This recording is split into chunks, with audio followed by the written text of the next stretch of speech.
Добрый вечер. У нас сегодня в гостях Виктор Иванович Казадой, профессор, историк из Новосибирска. И вы написали, уже закончили рукопись, сдали, да, уже, как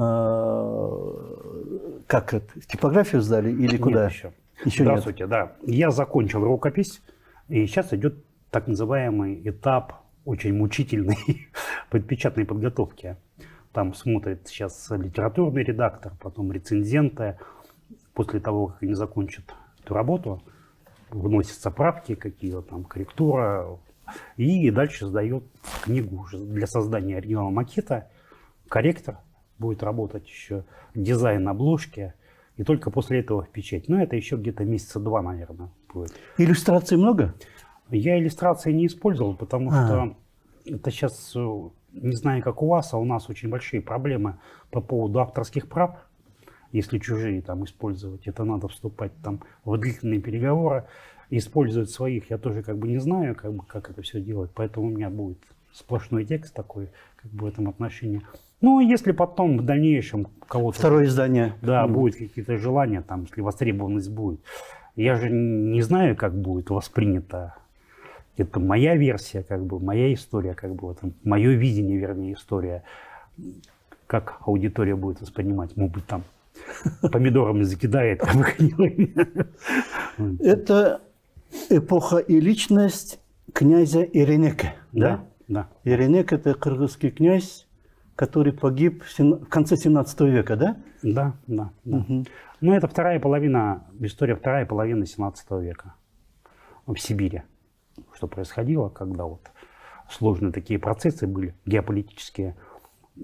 Это, в общем-то, конец киргизской государственности в Сибири, которая окончательно там закончилась в 1703 году. Как история государственности, я имею в виду не этноса, конечно, как народ сохранился, а вот государственность, да, она исчезла после этого. Он князь, сын князя и как там? Да, у него князьями были дед Номча, отец князь Ишей, и вот он дальше. Но это князь, это русская интерпретация там правителя. Мы не знаем, какой титул он носил на самом деле, потому что сохранились исключительно только вот источники в российских архивах, то, что там воеводы писали, послы писали, как бы в этом отношении. И есть 3 письма от имени Иринека на, как говорим, мугальском или монгольском языке, там, иногда говорят калмыцкий язык, там, вот только 3 письма. И он как подписывается? Там тоже называется киргизский, ну, это что за перевод, или как князь, да? Все равно на русский да? князь переводится, да? Ну, здесь надо воспринимать, что в русском языке князь это означает правитель, поэтому все остальное это транскрипции или там примерные, как бы схожие такие наименования. Но в силу того, что я-то в большей степени пишу для российского читателя, надо, чтобы было понятно, как бы восприятие. Но и с другой стороны, в российских источниках везде там указано, что это князь, ну там вернее даже не князь, а князец. Там все время так называли, там князцы, так сказать, местные. Немного так пренебрежительно или ну, как? Не то, что пренебрежительно, видите, это же традиции российской истории, да, самодержавия российского. Там же как воспринималось там, от Византии, что вот есть царь, самодержец, а все остальные это холопы его. Неважно, там, князь, он там, боярин, это все считалось холопы. И поэтому в обращении к царю все время должны быть какие-то такие уменьшительные, там, например, не Петр, а Петрушка, не Иван, а Ивашка, не князь, а князец, вот все в таком плане. Как бы. То есть это традиция, это даже не столько пренебрежение, сколько указание, наверное, на статус определенный, что он ниже, чем царя. Хотя Иринек в своих письмах все время там писал, что там род моего отца и ваш род, мы там правители, то есть он постоянно ставил себе вровень с царем, с русским, как бы, все это дело. Он вообще молодец был в этом плане, как бы у него очень интересные были такие письма. С петербургским царем? С московским. С московским. Да, он себя воспринимал как бы на равных. На равных там. Угу. То есть, и, значит, чувствовал себя, да, что для него это большая территория России, это особо не играло роли? Нет, она играла, как бы он воспринимал все это дело, да, ну как сила более, он вынужден был с силой досчитаться. Но с точки зрения самосознания, самовосприятия, как ни пытались там, например, воеводы там подписать, что вот вечное холопство, вот этих слов он не воспринимал. То есть даже когда подписывали соглашение, да, там мирное, просто постоянно это все делалось, там вот Бахрушин, да, очень крупный наш ученый, он-то показывал, что последнее там соглашение, это была большая дипломатическая победа Иринека, где он затвердил равноправие сторон. То есть не независимая там, да, не капитуляция тем более, а именно как равенство сторон, что устанавливалась граница по реке Уюз, что киргизы не могли на один берег переходить в русские владения, а московские московиты не могли туда переходить. То есть это очень такой серьезная дипломатическая победа была. Потому что вот рассказывают про Шамиля, когда его пленили на Кавказе, потом куда-то везли, под Рязань, что ли. Там везли день, два, три, там, ну, на лошадях же он, говорят, так сказал, если бы я знал, что Россия такая большая, я бы не воевал. Ну, может быть, да. Да. Ну, там еще ведь с начала 17 века киргизы отправляли посольство в Москву, и оно возвратилось, они, видимо, уже расстояние представляли, потому что это ведь не за неделю, там это несколько месяцев надо было ехать туда, потом обратно, как бы все это было. Вы знаете, я должен вам сказать, когда вот даже Ишей, ой, господи, Ишей, Иринек отправлял свое посольство в Москву, оно доехало, их там сначала приняли в приказе посольском, ну то есть в Министерстве иностранных дел, долго беседовали, а потом был прием у царя. То есть это очень высокий статус был, на самом деле, как бы восприятие. Его послы, да, Иринека? Да. А когда Иринек погиб, информация дошла до Москвы, то вот эту информацию потом довели на заседание, где царь там с Боярской думой, то есть в силу важности этой информации они доводили прямо до царя. А кто был царь в то время? Там был Алексей Михайлович уже. В то время. А потом уже там два их стало, Петр и брат его, и там двоецарствие было.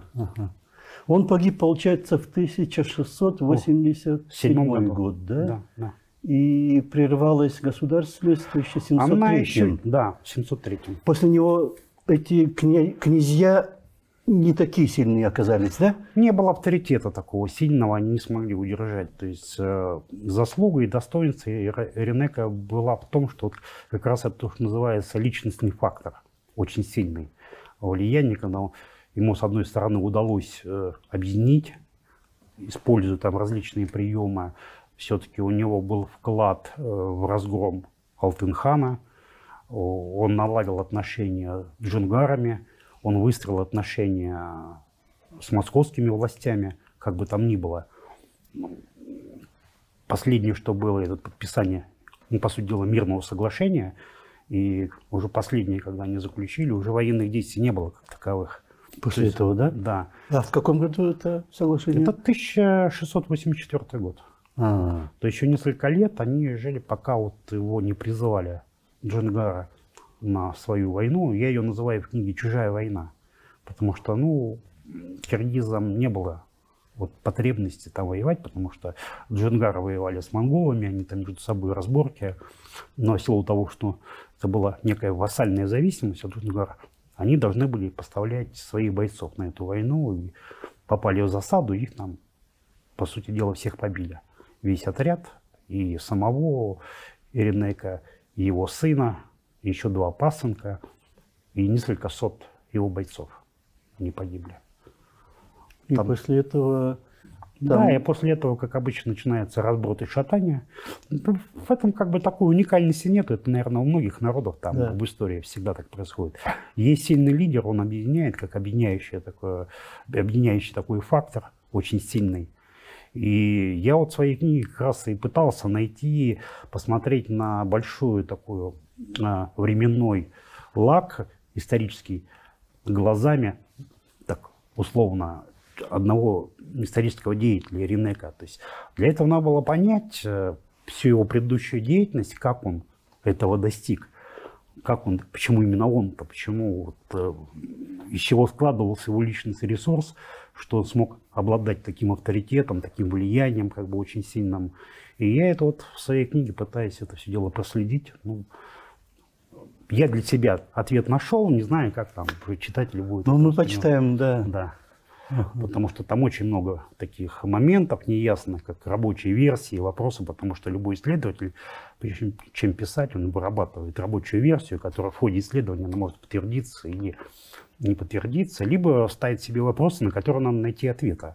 Вот я говорю, вот у меня, например, изначально был такой вопрос очень серьезный, да, потому что вот я профессиональный историк, у меня образование историческое, да, мы когда учились, нам все время объясняли, и потом после этого, как бы много читал, что на пути продвижения Московского царства в Сибирь самое сильное государство было это Сибирское ханство во главе с Кучумом, которые там сопротивлялись, это самое сильное. А после его, значит, разгрома ничего там такого серьезного вроде как бы и не было. То есть уже какого-то такого сопротивления. Но у меня здесь возник вопрос очень серьезный. Кучум сопротивлялся 17 лет. 17 лет? Да, 17 лет. Ну, с 1581 по 1598 год, это уже считается окончательно. Ну, как бы так принято. Угу. Но у меня сразу возникает вопрос тогда, как у следователя, если самые сильные, то вопросов нету как бы по поводу там Сибирского ханства и прочего, они сопротивлялись 17 лет, то история сибирских киргизов, вот сопротивление, по сути дела, 100 лет было. То есть как это могло быть тогда? Мне кажется, здесь элементарная логика нарушена. Да. Но я отвечаю на этот вопрос для себя, мне как бы понятно, потому что история сибирского ханства, она более изученная. Все-таки ближе, там и источников больше было. А история сибирских киргизов, она не столько там изучена, как бы, не потому что этого не было, а просто она мало изученная в этом отношении. Поэтому это все оставалось как бы за бортом. Но плюс потом еще и политизация вопроса была, когда возобладала концепция исключительно мирного присоединения Сибири, как бы описывать там какие-то сопротивления. Все добровольно входили. Якобы, да. Там были всякие моменты. На самом деле это, конечно, было и моменты добровольного присоединения. Вот князь Стоян, например, это, своей политикой, это юштунские татары. Я вчера вот на встрече об этом говорил. Он в 1604 году прибыл в Москву к царю. Еще Борис Годунов был. Бил челом о принятии присяги и просил поставить на его землях острог. Вот и поставили то, что сейчас называется город Томск. То есть территорию Томска не завоевывали. Абсолютно добровольно там прислали для строительства острога 50 казаков. Значит, 100 человек дали остяцкие князья, местные там северные люди, и плюс юштунские татары. То есть вот они выстроили этот острог очень быстро. В 1604 году, и в результате вот эта громадная территория, если там карту представить себе от Тобольска, Томска, еще чуть дальше, эта территория восстала царства без единого выстрела фактически. И там целый ряд народов северных, они входили. Там, понимаете, вопрос, вот в чем как бы главное заблуждение, наверное, очень многих, что воспринимают такую историю, как черно-белое такое восприятие, да, вот одни хорошие, другие плохие, одни жили там, пришли. На самом деле это не так. В Сибири, если посмотреть так, условно говоря, политическую карту, это было лоскутное одеяло. Это была конгломерация очень много территории, как бы это постоянно так все это просто веками, там, по крайней мере, почти 2000 лет, постоянно вот эти соприкосновения происходили. Даже когда ближе сюда, к территории сибирских киргизов, это в начале уже 17 века, подошли отряды, так скажем, Московского царства, там же с другой стороны, с востока на запад, уже шло Алтын-хан, которые тоже претендовали на киргизов, там, на территорию. И суть-то в чем оказалось, что сибирские киргизы, они оказались как бы в центре, между молотом и наковальней. Там, молотом Московского царства, наковальней Алтын-хана, которые тоже пытались там завладеть ими и так далее. А потом уже в 30-е годы 17 века еще и Джунгарское ханство появилось, которое тоже стало претендовать. И вот эти вот три государства, они между собой там пытались, никто не хотел воевать между собой так особо-то. Ну, единственное, что там воевали Джунгары с Алтын-ханом постоянно как бы за территорию. Междоусобное такое. Да. Они постоянно то один нападал, то второй нападал. И в конце концов в 1667 году разбили Алтын-хана, и это государство фактически исчезло. Там осталась жуткая там история была, как бы захватили этого Алтын-хана в плен, отрубили ему руку. В рот засунули собачье мясо. Ну, это такая символическая казнь была. Как бы так. Есть красноярский исследователь, он там описывает, что руку ему отрубили. Якобы он подписал договор с Московским царством. А собачье мясо – это род, который говорил из себя слова присяги. И тем самым как бы отменялось все это дело. Там и письменное, и устное, как бы все это речь. И он там около 11 лет был в плену. И потом как-то ему удалось там избежать все это дело без руки, как бы. А захватили все, посудил, ну, сейчас говоря, элиту, там 2000 человек, самых богатых. И всех интегрировали. Сестру Алтын-хана, тут же Джунгарский хан. Жену так себе взял, я уж не знаю, там наложница или кто это была также. Ну вот это такие символические как бы моменты, очень сильные. И тогда ситуация, она осталась, вот сибирские киргизы оказались между Джунгарами и Московским царством, как бы противоречия. Ну, они уже как бы более понятными стали, потому что было 3 игрока, осталось 2. И получается, вот Алтын-ханов разбили, Алтын-хана государство, да, в 667 году, а через 20 лет, в 87-м, да, эта война между Алтын-ханом и Джунгарами еще продолжалась. Это другие монголы уже там. Там же был целый ряд, там порядка, против Алтын-хана, например, воевал союз монгольских князей, их там 7 было. То есть они там разделили между собой, там уже это Халханы разделилось на ряд, ну, таких мини-государств, так скажем. Но почему говорим про Алтын-хана? Потому что это было первое государство монгольское, с которым Московское царство стало контактировать, и сохранилось, ну, достаточное количество источников. То есть там таких прямых боевых столкновений не было, более того, там и присягу принимали, там еще, ну, присягу надо понимать таким образом, если там русские власти в Сибири воспринимали, что раз подписал, то... Подписал, да, и все, то эти довольно спокойно к этому относились, своего рода как бы обещания не нападать, и не более того, это не значит, что они там. Там же, понимаете, очень такая тонкая игра была. Когда подписывали, вообще должны были платить ЕСАК, да, ну и платили. А в ответ Московское царство присылало подарки. Это жалование было фактически, которое можно воспринимать как угодно. Там откупные, там, либо местные там могли воспринимать как, что Москва платит дань нам. Ну, это все что угодно можно было бы.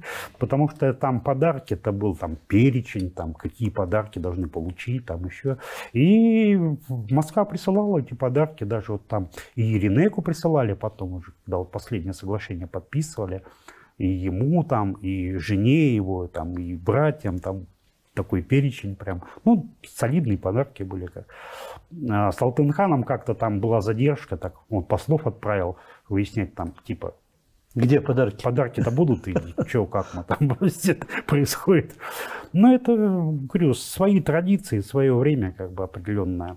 С позиции 21 века их, наверное, сложно понять, особенно когда люди без специальной подготовки пытаются там что-то разобраться, не всегда. Но они вот Эренек и вот эти кыргызское государство, они своих летописей как-то не оставили, да, там документов? Не было. Нет. Архивов не было, центрального государственного архива у них не было. МИДа не было. Да, МИДа не было, листка учета кадров тоже не было, как бы воспоминаний, мемуаров не осталось. У меня это, наверное, самая сложная задача была. Я давно занимаюсь персонами историческими, персонализацией. У меня это 3-я книга про исторические личности. Вот первая была про Гучкова, такой крупный исторический деятель. Ну, там что, понимаете, вот в Москве ГАРФ, самый главный наш архив, там целых 2 фонда. Один про Гучкова, один дореволюционный, а второй эмигрантский, который после войны, значит, попал в Москву, его уже разобрали, можно смотреть. Я туда приехал, конечно, там можно в этих документах, в источниках купаться, смотреть, там еще какие-то. Плюс в Питере там архив Государственной Думы, он все-таки был председателем Госдумы. Плюс Московский городской архив, где он был депутатом городской думы.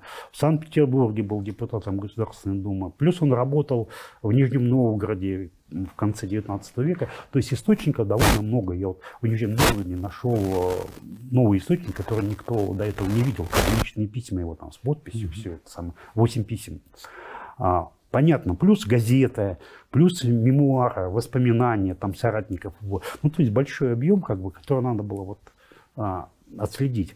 По Бухтиханову, это мой второй там герой был, чуть меньше источников, но тем не менее как бы довольно там много можно было сказать и в архивах.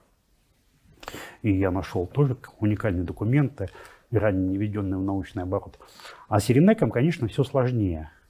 Потому что то, что мы имеем только вот официальные документы в Сибирском приказе, портфеле Миллера в Академии наук. То есть вот официальные такие, да, ни воспоминаний, мемуаров не было, газет не было, ничего такого не было, каких-то таких подтверждений. И плюс 3 письма его личные, которые хранятся вот в Москве, в архиве, они там сохранились. Удивительно, но они есть. Давно. Он что писал? А он писал как раз об отношениях. Там интересные тексты, конечно, я в книге тоже подробно их разбираю, не опубликованы сами письма, как бы, что он там белый царь, там, здравится, ну, как положено, эти все официальные ритуалы. А потом активно все говорил, вот вы там, типа, требуете с нас Исаака, а вот ваши эти воеводы, томские, красноярские, они, типа, такие вот... Уже получили? Нехорошие люди, они там все это мешают. То есть он хорошо понимал структуру и системы российской власти. Он четко отделял Москву, да, как бы там верховную власть от местных, что это супостаты, которые там себя ведут, они, значит, там другую... Мы-то вроде как бы за, и я-то зла-то никакого не приносил там, да, а они сами на меня направляют вот эти военные походы. Ну а нам что оставалось делать, как бы, мы тут при чем? То есть это вообще уникальные письма, то есть такой текст, и я, кстати, тоже вопрос задавал, то есть, говорю, ГИМО не было там, Академии не было, но тем не менее чувствуется вот такой дипломатический подход. Но я это увязываю, что это, скорее всего, наверное, просто традиции были многовековые, когда происходили, может быть, еще с китайцев, передавались поколение поколения, там, через систему управления, через князей, потому что чувствуется определенный формат, регламент, обращение, все это у него там было как бы заложено, то есть абсолютно как бы такие очень интересные, с точки зрения дипломатии, выдержанные, очень корректные, то есть там он четко добивался через дипломатию своих интересов, и ему это удавалось сделать. То есть князь не с улицы, а продолжатель там делал отца, деда, князя, да? У меня там, как раз я в книге, в силу отсутствия документов, да, я больше там рассуждений, как трактат, исходя из событий, которые происходили, через анализ самих событий, которые зафиксированы и есть. У меня там есть целая глава, которую я так назвал «Уроки для Иринека». То есть анализировал деятельность, например, его деда, там, Номче, отца Ишея, и какие там технологии применялись политические, там еще всевозможные, ну, формы работы, так скажем. И какие уроки Иринек мог от них унаследовать. Потому что потом, сравнивая с тем, что он делал, как бы, ну, идет совпадение определенное. И я там пишу, что да, вот его университет, это была сама жизнь, и то, что он из княжеской семьи, и, видимо, вот от деда, от отца ему это все передавалось. Просто он это все довел до некого совершенства. На другом этапе, как бы, более у него там четко происходило.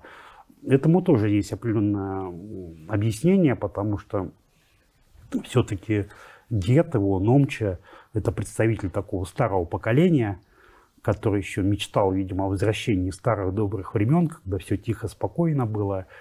А Иринек уже родился в те времена, когда уже было понятно, что у него возврата к каким-то таким светлым временам не будет. Что надо идти через борьбу, осознавая свои силы, что надо объединить народ, все свои силы, тогда можно что-то добиться. Ему это удалось. То есть он исходил, видите, как бы и дед, и отец во многом, они как пытались сделать? Ну, приходит какая-то новая сила, да? Они пытаются договориться с Алтын-ханом. У них там не очень получается, ну, силу там поведения. Есть новая сила, Московское царство, они пытаются с ними договориться, как бы там просят помощи против Алтын-хана, типа защитите, мы будем с вами там.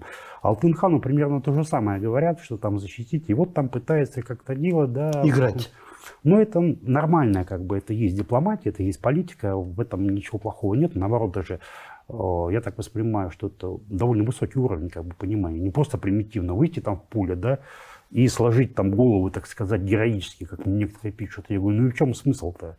Ну, погибли бы, и народ бы исчез бы тогда, собственно говоря. Они-то наоборот как бы добивались. Не все это получалось, они как бы с надеждой, а вдруг уйдут, да, как бы, и опять мы будем тут господствовать там над всеми.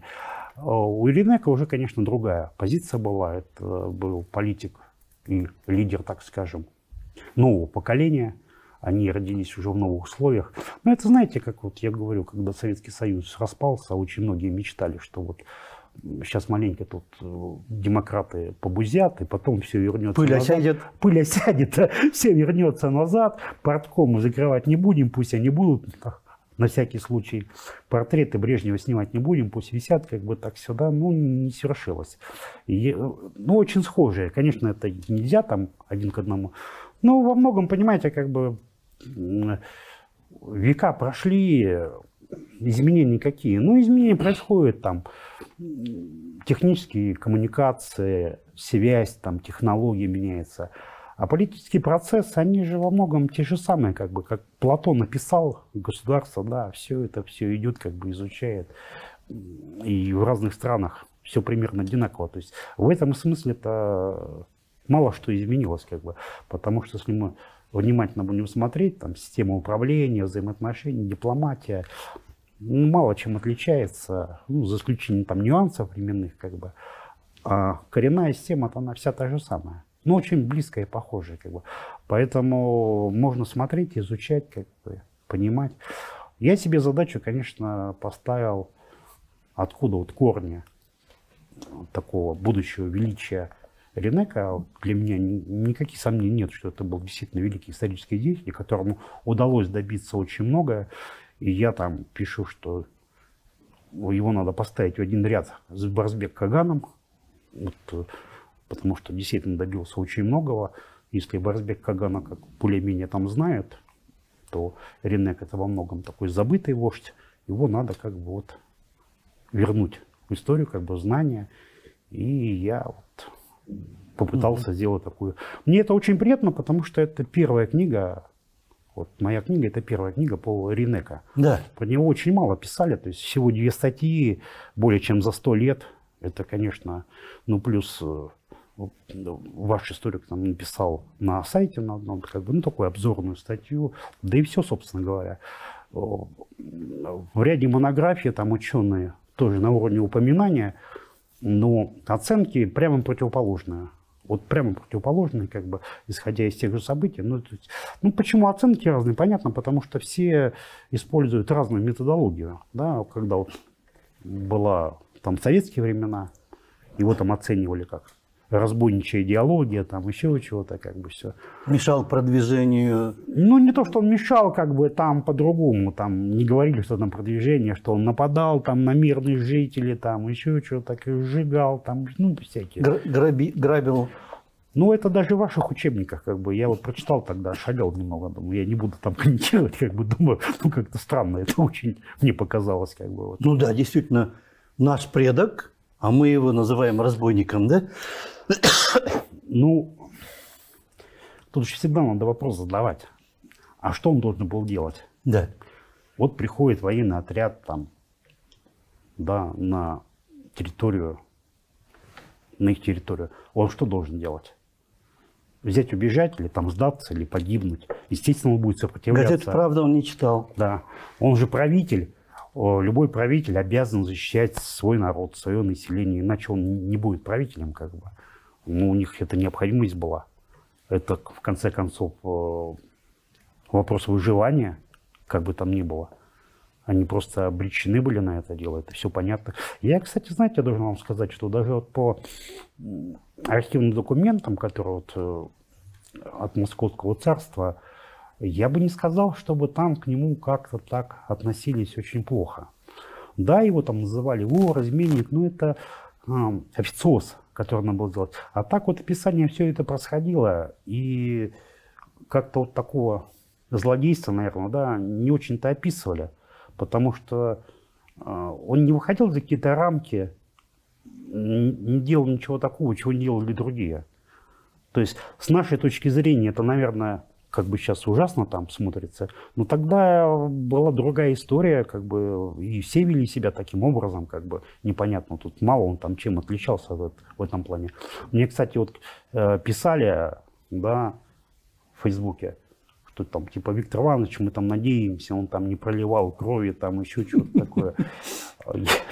Политкорректность, да? Да, я так деликатно ответил, говорю, знаете, тогда гуманистов еще не было.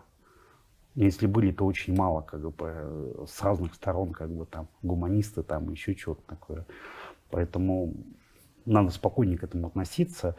Но я не делаю на этом акцент. Можно, конечно, там все делать, но я не делаю на этом акцент, потому что я понимаю, что это была общая норма, как бы, ну и что мы сейчас, как бы, из этого исходить, упирать на это, как бы, наверное, нет. А главное, надо посмотреть то, чем он действительно занимался и чего добился. А добился он очень многого, на самом деле. И если бы не его гибель, то непонятно, как бы история пошла по какому руслу. Потому что все-таки история — это, ну, во многом заслуга личностей. Как бы у нас при советской власти не отрицали роль личности в истории, как бы говорили, что это не важно, там народные массы, но это не совсем так. А вернее, это совсем не так. Во многом зависит действительно от лидеров, кто там ведет. А он был очень такой подготовленный, потому что он был очень обучаемый.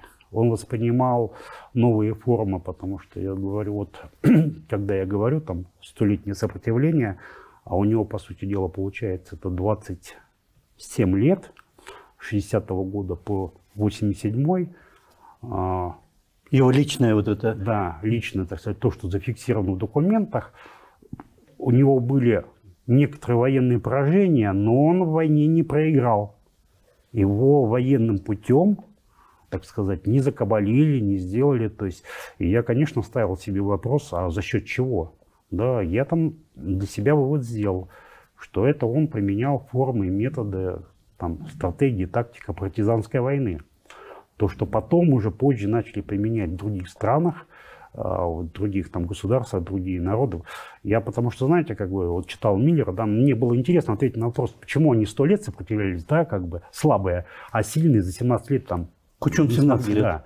И мне надо было найти ответ, по крайней мере для себя, за счет чего. То есть, ну, понятно, дипломатия, да, там политика, что, имея такие слабые силы, тем не менее, он там провел определенную комбинацию, когда вместе с Джунгарами они разбили Алтын-хана.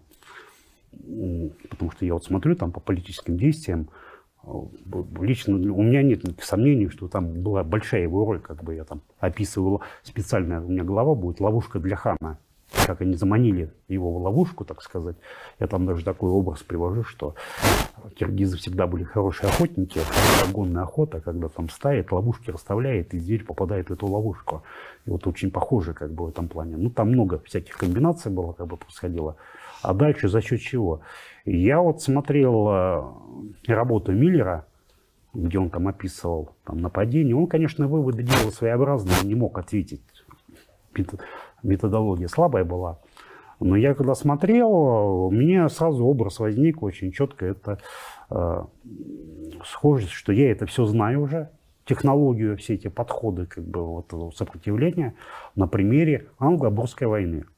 Когда буры, применяя тактику партизанской войны, они 3 года сопротивлялись Британской империи. И там говорит, вот, буры, там столько песен про них, там легенд, там книг, целых 3 года против Британской империи. Нормально, тут 27 лет как бы сопротивлялся и против тех, и против этих, и ни песен, ни легенд, ничего как бы нету, как бы. А по методам это все то же самое. Вот как он там поменял, то есть мы же как привыкли, что война — это вот 2 войска должны сойтись, да, как бы Битва основная. битва, там разбились, кто победил, тот и победил. А партизанские методы, они совершенно другие, когда малочисленные отряды нападают, значит, на основные там эти войска противников, нанося им громадный ущерб, уничтожая инфраструктуру. Ведь там же Московского царства в основном-то какая была стратегия? Строили остроги, крепости и там находились. Но долго там находиться нельзя было, потому что удовольствие делали. Вот они оставили себя деревнями, там, где крестьяне пахали землю, значит, там выращивали хлеб. А для того, чтобы обескровить, надо было уничтожить эту инфраструктуру. И они это делали, там приходили, как бы крепость взять не могли, потому что она довольно укрепленная была, пушки, там вооружение получше было. Но и в том числе, чтобы, например, там, с одного острога в другой войска не перебрасывали, да, одновременно, например, там малым отрядом нападают на Томск, или даже не нападает, это такая демонстрация силы, выманивая на себя, так сказать, этого противника. А основные силы идут на Красноярск, например, да, и там совершает определенные действия серьезные. Но тем самым добивается, что томичи не могли перебросить там отряда. Вот это чисто партизанские такие действия, плюс уничтожение коммуникации и прочее. Это была довольно эффективная Грамотно. Очень грамотно. И причем это из раза в раз повторяющееся все. Я специально изучал работы теоретиков партизанской войны, это 19 начало 20 века, я сверял как бы вот эту технологию, подходы, и у меня все совпало. Но только там такой момент интересный, что они пишут, что по истории, что надо вести отсчет первых партизанских войн, это начало 18 века в Европе. Ну, я посмотрел, здесь получается 17 век, но еще там и Шеи отец применял так, потом Иринек. То есть получается, если мы соглашаемся с тем, что нам историки военные говорят 18 век, первый зафиксированный, да, а мы видим, что здесь 17 век, то получается, что это была, по сути дела, первая партизанская война в мировой истории. Кыргызы вели против своих врагов. Да, это вот Иринек. И отец его. Ну, они как бы первые такие шаги, которые я же говорю, вот это уроки для Иринека. Он смотрел на это дело, потом фиксировал. И я вот считаю, что вот это вот, так скажем, такой подход, это как раз и будет научная новизна, одна из научной новизна, то, что я привношу в биографию, в историю Киргизии. Кыргызы — родоначальники партизанских войн. Ну, наверное, да. Может быть, там где-то было, но не зафиксировано, понимаете, здесь же тоже никто не фиксировал. Миллер смотрел, это, в принципе, все понятно, но выводы делал он совершенно другие. Фишер смотрел, как бы, тоже все это описывал. А многие советские историки, даже постсоветские, все описывают там, ну, как вот описывают, дата, когда там нападали, что там сделали, сколько там убили, сколько сделали. На этом как бы все заканчивается. На мой взгляд, такого теоретического обобщения, ну, довольно слабое. Какие-то намеки там были. А это, я говорю, мне это помогло только благодаря тому, что я занимался биографией Гучкова. Он принимал участие в Англобурской войне, в том числе описывал партизанские действия. И потом очень много я там дальше переходил.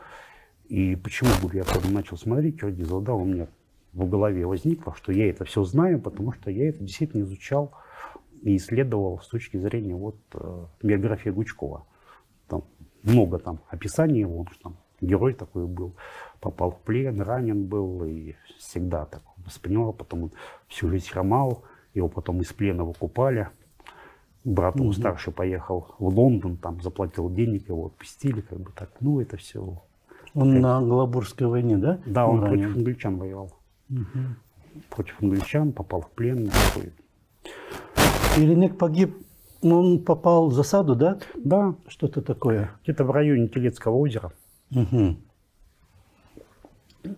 И даже потом в архивах есть письма, что там конкретный правитель указывал, что это я убил Ренека, потому что он типа давал присягу, а потом ее нарушил. Ну, царю он писал там, да, и я за это его там типа и покарал. Но я так думаю, что это была такая форма, чтобы самому показать свои заслуги и получить какие-то, наверное, льготы, привилегии. Это российский? Нет, это вот как раз один из потомков Алтын-хана. Ага. Он там показывал, что он взял на себя, как сейчас говорится, ответственность за убийство или там ликвидацию Ренека. Он считал, что это очень большой подвиг для него. Но, по крайней мере, мы знаем, это зафиксировано. И в том числе по этим документам в Москве узнали, что Ренек погиб. Но, кстати, знаете, очень интересный какой момент. Уже после гибели Ренека, когда начались определенные проблемы там с князьями, с киргизскими у московских властей, там, ну, у сибирских, они, обращаясь к киргизским князьям, ссылаясь на авторитет Ренека, говорили, что ж вы делаете-то? Вот Ренек же так не поступал, мы же договорились, там еще чего-то, а вы что вытворяете-то, как бы так. То есть это ведь тоже показатель, да, определенного влияния, авторитета, что даже там прошлые противники, обращаясь к его авторитету. Вот понимаете, как бы очень интересный момент. Он там 20 с чем-то лет воевал, да, там как бы сопротивлялся, шел, а потом они ссылаются на его авторитет. Но это ведь говорит, наверное, о признании, да, как бы, а значит... Авторитет врага. Враг, противника, так его, скажем. да, противника, да. Противника. Там, я бы не стал так слишком жестко, потому что там все гораздо сложнее было. Очень много сложнее. Там, например, в Красноярске новокрещен, это киргиз, который принял крещение. Их называли новокрещенные. Он киргиз, один из родичей Ренека, он был там в Красноярске. Крещен. Да, крещен и как бы, ну, на стороне русских властей, как бы, хорошая карьера была у него. Там бизнес вел между киргизами и русскими властями, татарами, там сказать, у него все это было. И он так в Красноярске и был. То есть, ну, это вот по поводу ну, врагов, бывает, да. как бы, потому что, знаете, на бытовом уровне все равно очень многие там простые люди, как бы, те же самые казаки и прочие, как бы, находили контакты, торговали, чем-то обменивались, как бы, даже неофициозно. Потом очень сложный вопрос, ведь это женский вопрос, да, где умыкали невест там или жен там, причем как одни, так и другие, так сказать, все это проходили. Не был вопрос такой главный, этнический. Ну, увидели, что. Оружие друг другу продавали? Да, конечно, да. Там зафиксировано в истории, как бы очень интересный такой момент, когда русский посол был ну, это самое, в посольстве, он приехал в стан киргизов, смотрит, там у них ружья, там, мушкеты. Он говорит, вы откуда взяли это все это? Он говорит, так как ваши купцы нам продали. Он говорит, как это продали? Есть царский указ, который запрещает продавать все это дело, там, да, и свинец, и порох, там, и еще чего-то. Он говорит, ничего не знаем, мы им там соболей дали, они там все сделали, как бы между собой разбирайтесь там. То есть просто бизнес. Это только бизнес, да. И русские купцы, как бы они свободны. Ну, там могут быть и русские, и татарские, там много всяких. И коми там купцы, что вот у коми там тоже очень много купцов было, которые там развивали северные. Они в военные действия не участвовали, вот по торговой части, как бы, обслуживая и тех, и других, как бы, все это дело занимались. Бизнес есть бизнес, он всегда такой был. И, кстати, довольно часто выступали посредниками в переговорах бухарские купцы. Казалось бы, где Бухара и где Томск. Потому что были торговые пути, им важно было торговля. И когда там эти военные действия нарушают, как бы, торговлю, они выступали, говорят, хватит вам воевать там, мешайте нам торговать, все это дело. Вот эти торговые пути, они прослеживаются очень хорошо. Бухара дальше от Енисея, чем Кыргызстан нынешний, да? Да что, конечно. А мы поднимаем вопрос, такое расстояние, как они могли там из Алтая на территории нынешнего Алатыря. Да, такого нет вопроса на самом деле. Ну, на самом деле, это так, кто не хочет изучать, наверное, занимается как бы придумками. А так, в принципе, все это абсолютно понятно. Ну, я что хотел сказать, что на самом деле, как бы, это очень интересная была такая работа для меня. да, посмотреть. Я потому что сначала начал собирать материалы для книги по истории сибирских киргизов, как бы вот это вся, а потом смотрю, материал накапливается. Я подумал, что надо сделать отдельную работу по князю Иринеку, потому что в большой книге там его имя, ну, как бы потеряется в силу определенных событий. А значимость его, на мой взгляд, она очень серьезная, как бы, может быть, многим сейчас мало понятная и неизвестная, но когда фигуру можно поставить вот на такой уровень высокий, это очень, на мой взгляд, как бы важно выделить в отдельную работу, посмотреть. Ну, я не претендую там на какую-то монополию, там еще что-то. Вполне возможно, что потом появится новый исследователь и продолжит. Но тем не менее, я думаю, что нам это дело надо начать, как бы показать, как бы, что тема интересная. Через Иринека посмотреть вообще на всю эту политическую ситуацию, как это удалось. Ведь понимаете, на самом деле, как бы, я вот когда учился, у нас же понятная логика была, да, что история Сибири начинается с истории там похода Ермака, и до этого ничего не было. Терра инкогнита, да? Да. Я в своей книге показываю, что это не так. Это была здесь на территории политика, дипломатия, это военные вот эти действия, да, военное искусство, высокий уровень.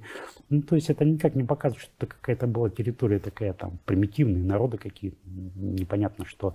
Это довольно высокий уровень организации, которая, может быть, не столько изучена, не столько исследована, в силу разных причин. И мало там занимались, либо политизация как бы мешала. Но сейчас этому практически ничего не мешает, надо просто заниматься, как бы смотреть. Я пытаюсь для себя выстроить какую-то канву, да, потому что мне стало само по себе это интересно. Я живу в Новосибирске, река Обь, вдруг Енисей, это не так далеко для нас. И все время мы понимали, что кроме тайги и тундры ничего не было, а тут, оказывается, были такие государства на протяжении там чуть не 2000 веков. А я прихожу к выводу, во второй книге буду показывать о наличии локальной киргизской цивилизации, которая отдельная. Цивилизации? Да, именно цивилизация, да. Ну, вы не пугайтесь. 2000 лет, ну это да, это да. Византия сколько существовала? Ну, Византия 11 веков существовала, Древний Рим 13 веков, Византия 11, а здесь только в Сибири 19 веков.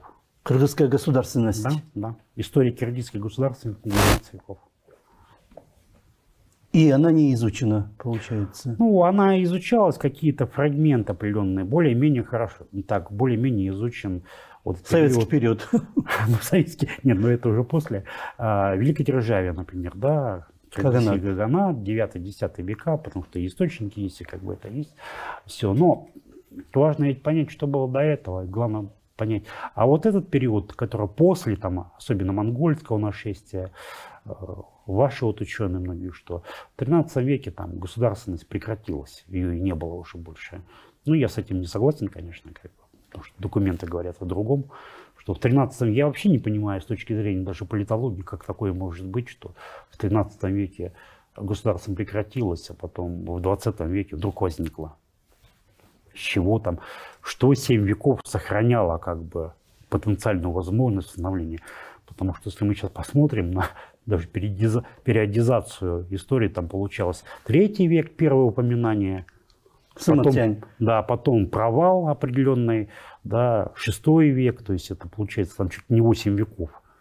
Ничего не было, потом, значит, Каганат появилось, потом в Каганат это превратилось, потом монголы через век там все уничтожилось, и даже придумали такое название «безгосударственный этап государственный». Я вообще не понимаю, что это такое, как бы, потому что, ну, я более-менее так владею там политологией, как бы, какими-то там основными направлениями. Я не считаю себя политологом, конечно, ну, теорию как бы. Но я такого не встречал никогда. Безгосударственный этап? Да. Государство? История. Да. Что вот 7 веков, то есть, ну, такого не бывает просто-напросто. Я думаю, что это просто когда исследователи не могут найти ответ для себя, как бы, с другой стороны, как бы рассматривают, там, археологи, этнографы, и они не отвечают на эти вопросы. Почему я и рассматриваю? Я и рассматриваю этническую историю. Потому что этническая история не отвечает на очень многие вопросы. что являлось стержнем, вот, скрепой, так сказать, вот этой вот большой всего народа, почему народ сохранился именно как народ, как самосознание. А это, конечно, один из главных показателей — это наличие государственности, что это происходило. У нас, кстати, в Фейсбуке возникла очень такая большая дискуссия, когда я там, в принципе, старые данные опубликовала. Ну, не то, что старые, а известные. Это основание династии там, Лилином. Это еще ведь 1 век до нового века, что как так, китаец нашу там династию организовал. Но это вопрос такой второстепенный, на самом деле, что это наличие династии как таковой. Это одно из самых главных подтверждений наличия государственности. Не будет династии, не будет государственности. Ну или там другие формы. Но когда и Бичурин, и Бартольд там указывают, что вот Лилин был основателем, да, и до монгольского нашествия они там правили, это 13 веков. Одна династия. Да. Ну, потомки там еще, да. Я говорю, сами подумайте. Самая долгая династия — это японская, это 2-е место в мире, как бы не было таких династий. У Кыргыза 2-е место. Ну, конечно, да, вот эта вот Ленинская династия, как бы он там основал, потому что, говорит, вопрос-то не в том, кто он был там по национальности, да, а какие идеи проводили. Но если его сын, это 2-е поколение, он уже выступил там в восстании против хуннов, против своих правителей. Это же говорит о том, что он как раз стал уже киргизом, по крайней мере. Как, сын Лилина. Сын Лилина — это 2-е поколение. Это даже не 3-е, не 4-е. А что говорить там дальнейшее поколение? Как бы, абсолютно понятно. Ну, у китайцев вот династия Хубилай. Да, монголы. Да. Основали династию, да? Да. Или Потом вот маньчжуры, другую династию, да. Да. Вообще В 3 России века. Рюрики. немцы. Ну, немцы это, да, уже позже. Позже Екатерина там все это. Да, конечно, там немецкая и династия. Петр III. Абсолютно они. Романовская династия, она и прекратилась на сыне Алексея, Петр II. Это вообще начало 18 века. А по женской линии на Елизавете, это дочь. И все, Да. остальные уже к Романовым-то имели отношение постольку-постольку. Но я должен сказать, что я, например, себя абсолютно спокойно по этому поводу чувствую. У меня нет никаких моральных переживаний, потому что понятно, что уже последующие цари, ну, мы их воспринимаем как русские цари. Вот даже тогда, вы говорите, вот 1 век, Лилин, да, династия, государственность, она вот как раз сохраняет, да, вот это все. Возьмем другие племена, например, найманы, или у них не было государственности, и они рассосались по разным. Ну да, я не могу сказать там по поводу найманов, я не изучал просто этот вопрос. Видите, государственность — это довольно сложный такой предмет для изучения. Государство могло существовать в разных формах. Это независимое государство. И нельзя считать, что независимость, да, это главный признак наличия государственности. Это могла быть автономия, это могла быть федерация, конфедерация, самые разные как бы формы. Главное, что вот сохранялось вот эти потомки, они там были как символ. Потому что для государства символизм — это очень важно. Как бы. Есть правитель, да, люди осознают свою сопричастность, как бы понимание.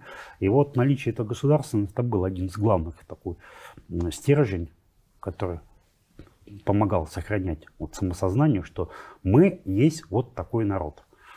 Но чуть позже уже появился эпос «Манас», да, который тоже оказал такое духовное влияние очень сильное, как стержень, как восприятие себя как отдельный народ, как там восприятие вот именно в самосознание. Это, наверное, второй фактор, который помог сохраниться этому народу как народу, именно как народу, как бы в целом, осознавая, что вот это есть, там, ну, это, наверное, более сложный вопрос. Но главное — это, конечно, наличие государственности. Это безусловно, как бы. И она продлилась 19 веков. Да. До... Видите, часто идет вот подмена понятий, как бы вот эти дискуссии, когда пытаются с других позиций смотреть, что а вот там Джунгара не всех увели, там кто-то сохранился. Но вопрос же не в этом абсолютно. Вопрос в том, что после 1703 года вот этих форм государственности не осталось. Даже люди там оставались, потом даже десятки лет возвращались где-то, но они уже государство не смогли установить. Они уже признали там другую администрацию, там находились, как бы все это дело. А так это все прекратилось в 1703 году. Это действительно такая, ну, так скажем, трагическая страница Ну, истории. 19-вековая память все-таки она по инерции привела к тому, что вот обрели Я в думаю, последнее что да. время. Не, ну конечно. Если бы такой памяти не было 19 веков, могло за 100 лет, за 50 лет все это, может быть, разрушиться. Но это вот удивительный вопрос на самом деле. Как бы я все время, как бы, у меня такой красной нитью проходит, что удивительная выживаемость киргизов, как бы, да. Вот посмотрите, ведь история довольно такая, ну, многие века, она довольно трагическая. То одни завоевывают, то другие.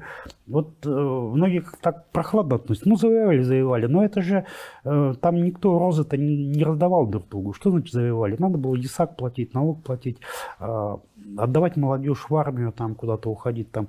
Либо просто мало было там, да, просто военные походы устраивали, там, истребляли очень сильно, как бы.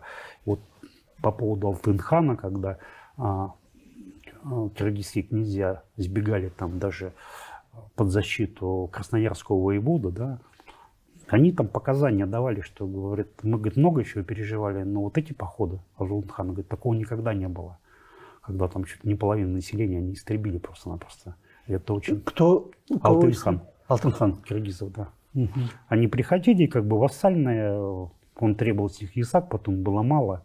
И они просто там грабили все, что вот могли там, подходили. И это тоже зафиксировано, как бы это есть. Это тоже трагическая история, как бы очень серьезно. Почему вот Еренек потом и джунгарами начал контактировать против Алтын-хана играть? Потому что на самом деле, как бы вот 60-е годы, конец, уже Алтын-хан, государство, это была самая главная угроза, в том числе физического уничтожения. Потому что очень были такие 50-е, 60-е годы, целый ряд походов Алтын-хана, они все были очень такие тяжелые. Когда все это там воспринимали, там, до уничтожения, ограбления, как бы это... 17 век. Да. Угу. И там личная безопасность уже, угроза Еренеку. Ему, собственно говоря, и деваться было некуда. Надо было и себя защитить, и народ надо было защитить. Или народ, и себя, как бы. Поэтому он, как очень умный от природы и грамотный, впитав в себя эти традиции, на мой взгляд, судя по тем материалам, которые есть, провел очень такую грамотную политическую комбинацию, которую можно назвать как политическое айкидо, когда малыми силами выступает против более сильного противника, обращая силу противника против него самого. И они там всю эту комбинацию такую провернули, очень интересную, как бы. Я просто был, я вам откровенно скажу, я был просто в восхищении. Потому что, знаете, как бы, вот вернусь к этому вопросу, нам говорят, что ничего не было, да, там, тайга, тундра, там такие комбинации крутые, как бы. У меня есть мой общественный рецензент, на котором я пробирую, как бы, да, Сергей Дичков. Он не историк, он просто представитель, он поэт, человек творческий, любитель, как бы интересуется. А так как я пишу во многом для, так скажем, не специалистов, да, не для профессионалов, мне надо опробировать, узнать как бы реакцию. Я ему говорю, Сергей, говорю, вот врачи, там, биологи, они эксперименты на мышах ставят, а я буду на тебе. Не, ну мы просто уже такие дружеских отношений воспринимаем. Мне нужна важная реакция, как бы не профессионального историка, с точки зрения восприятия. Там логика, системность, восприятие, понимание. И он вот читал вот эти вот моменты, потом как бы так глаза открыл, да, понял, он говорит, все-таки, говорит, какая, говорит, великая история, говорит, того великого народа. Он никакого отношения к киргизам не имеет, абсолютно. У него, кстати, корни это коми, зыряне. Еще, говорит, прадед там в чуме жил, как бы, и все, и мы там иногда так подшучиваем над этим делом, потому что зыряне очень большой вклад внесли там, в развитие севера. Торговый народ был очень интересный, как бы. Потом захватили всю внешнюю торговлю, как бы так. Это удивительно, но это действительно так было. И вот восприятие, понимаете, тут у нас в России, говорит, великая история, говорит, мы, говорит, ничего не знали про это дело. Не воспринимали, как бы, ну, там, Ну, кто у нас занимается? У нас же там ученые занимаются, да, которые сами для себя пишут, как бы, там, для других. Сами пишем, сами читаем, сами восхищаемся, сами себе академиков присваиваем, как бы это все. У нас время подходит к концу. Мы уже больше, чем думали, проговорили. Вторая ваша книга, основная, из которую вы раньше начали, Да. а потом прервались на Иринека, она, получается, про государственность, да? Вот, Да, я крымскую. хочу отследить и показать. Там два момента будет. История кыргызской государственности в Сибири. Я показываю там 19 веков, ну, исходя из того, что есть. И отдельно очень важная такая тема – это цивилизация сибирских киргизов.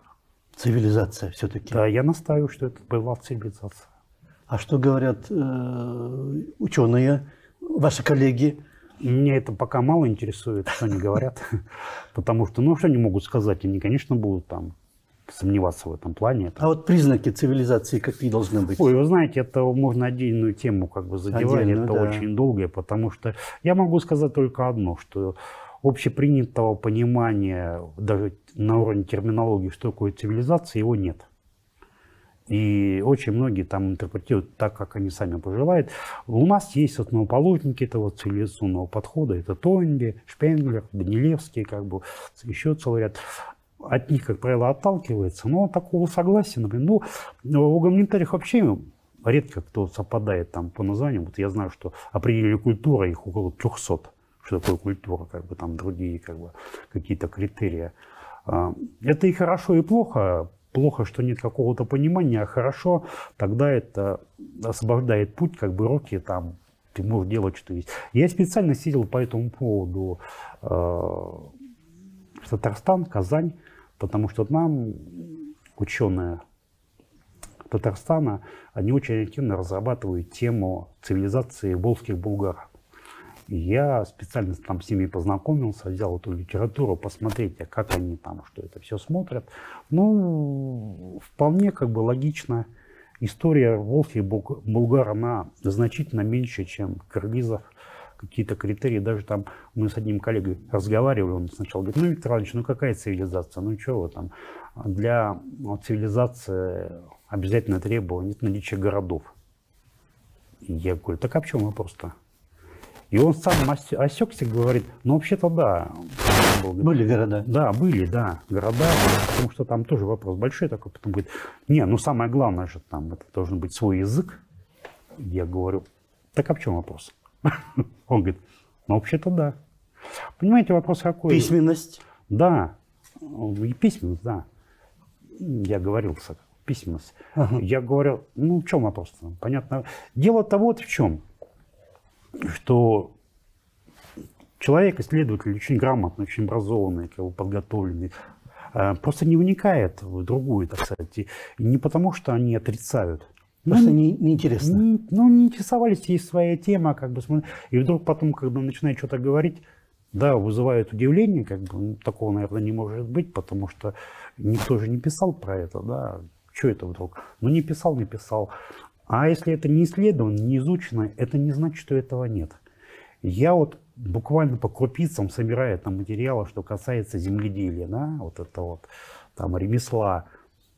Я должен сказать, что в советский период было сделано очень много работы, очень много, которые были выдвинуты потом на задворке уже в начале 60-х годов, когда возобладала вот эта идея о том, что тинчанцы, киргизы и сибирские — это два разных народа, да, и эти работы все ушли там на задворке. Я вот специально проезжал очень много провинциальных библиотек и архивов, где вот эта вот малотиражная литература, она в каком-то виде сохранилась.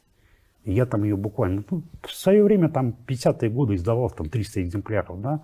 Большие библиотеки, они даже не доходили, там еще где-то остались. Но это очень интересная работа, где на большом фактическом материале, это ученые, на большом фактическом материале они показывали. Ну, выводы, конечно, были, знаете, такие идеологизированные, это понятно, как бы. Ну, в 21 веке нас никто не заставляет опираться на эти выводы. А для нас важна очень эта вот фактическая, потому что, например, ну, это ведь поразительный факт, да, что у киргизов в то время в земледелии была развитая растительная система. То есть орошаемые Каналы, земледелие. да? Каналы, да. Там каналы были по 40-50 километров. Ого. Это отсюда наворачивается очень много. Каналы, содержание, обработка, там, работа, она не могли существовать без наличия сильной государственности. Потому что это очень большие работы. Это не просто так, один раз выкопал и все.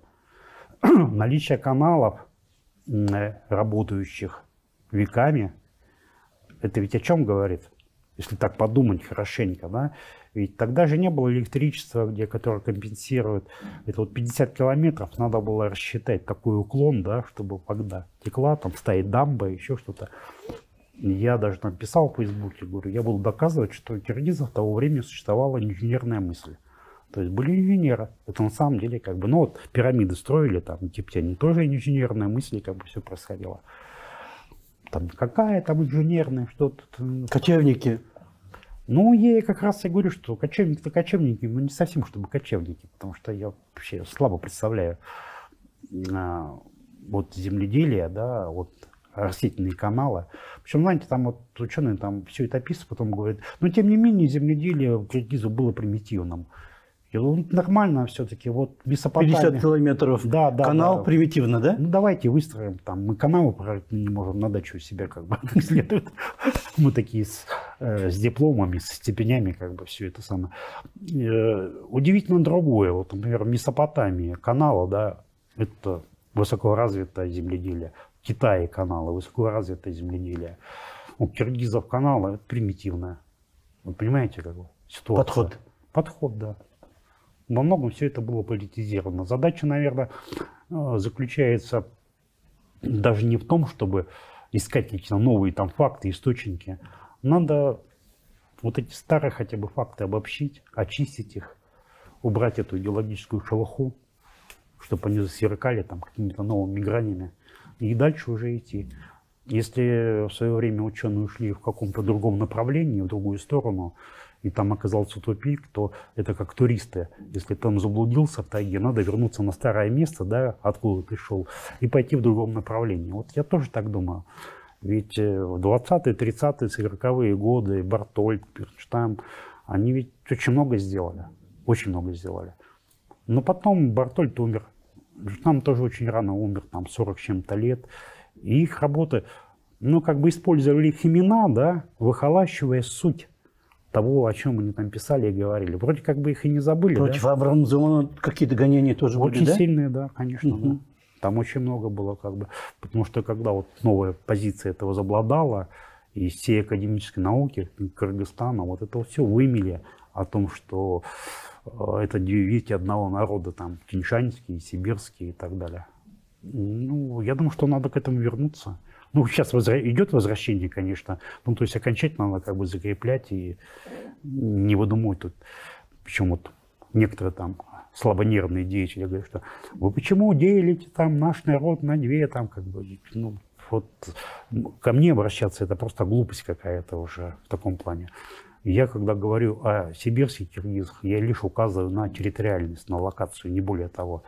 Я всегда говорил и говорю, что я согласен с теми там учеными, выдающимися, которые на меня там предшественники, которые говорили, что да, это две ветви одного народа.